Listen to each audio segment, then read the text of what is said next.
Bismillahirrahmanirrahim. Assalamu alaikum students. How are you all?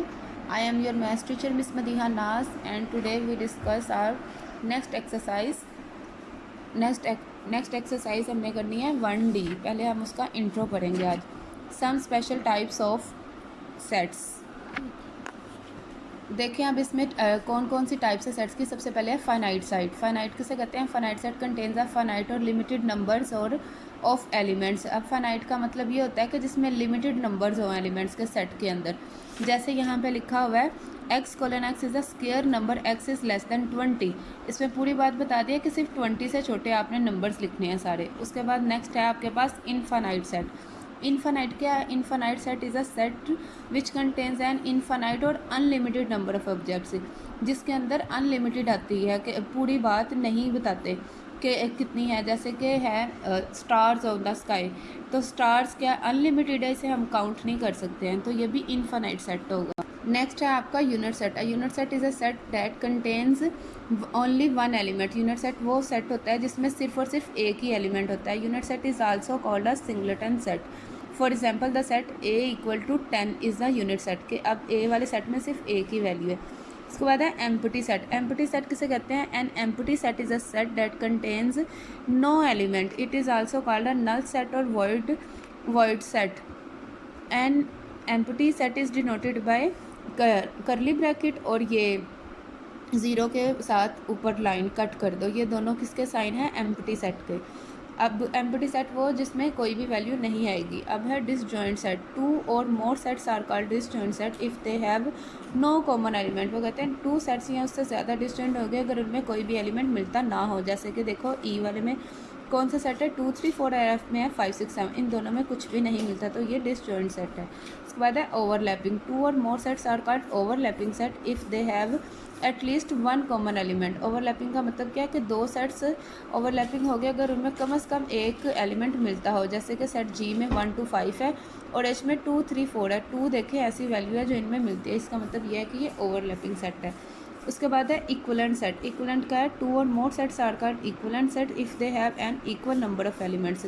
दो या दो से ज़्यादा सेट्स को इक्वलेंट सेट कहेंगे अगर इनमें इक्वल नंबर हो एलिमेंट्स का। वैल्यू चाहे जो मर्जी हो, बस इक्वल होनी चाहिए। अब यहाँ पे देखें 1 2 3 तीन वैल्यूज़ हैं एक सेट के अंदर, और नीचे वाले में भी देखें के वाले में 3 ही वैल्यूज़ हैं, तो ये इक्वलेंट सेट है।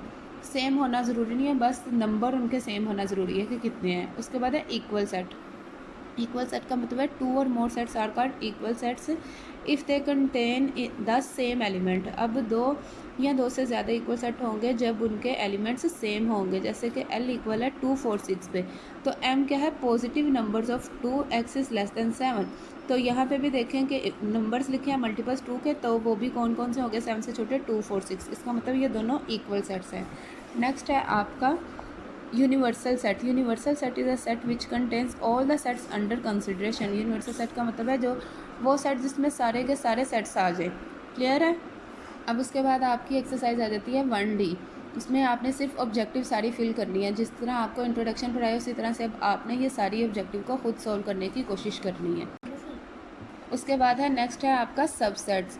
If each element of a set A is also an element of another set B then set A is called the subset of the set B. The symbol, ये subset का symbol is use to denote subset.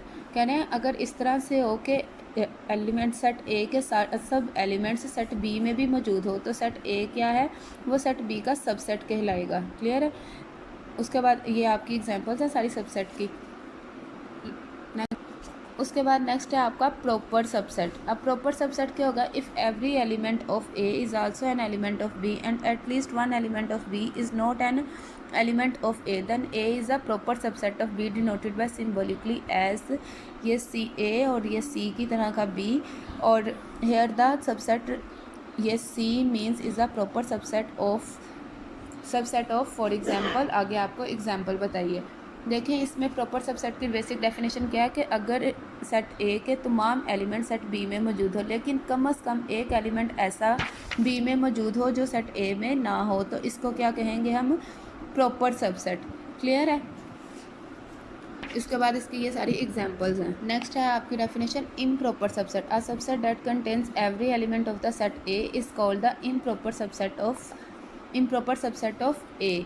The improper subset are original set are equal as they contain the same elements.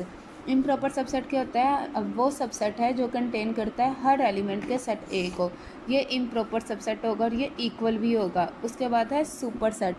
अब देखें super set कौन सा है? Super set is a set that contains all the elements of a smaller set. Super set वो है जिसमें सब elements आए स्मॉलर सेट के, जैसे यहाँ पे ए में है 1 2 3 और बी में 1 2 3 4 5 भी है, यानी कि स्मॉलर सेट के तमाम एलिमेंट्स दूसरे सेट में मौजूद है। नेक्स्ट है आपका power set. A power set is a set that contains all the subset that can be created from an original set. Power set का मतलब है कि वो सारे सेट से जो कंटेन करे all the subset that can be possibly created, कि आप एक सेट से जितने भी सेट्स बना सकते हैं सबसेट से, उसे हम क्या कहेंगे? पावर सेट कहेंगे। जैसे फॉर एग्जांपल ए 1 2 3, तो सबसे पहले आप इसका एम्प्टी सेट बनाएंगे, फिर हर वैल्यू का एक सेट बनाएंगे, फिर हर वैल्यू का 2 सेट बनाएंगे, इस तरह आगे फर्दर जिस तरह भी वो चलता जाएगा वैल्यूज़ के अकॉर्डिंग।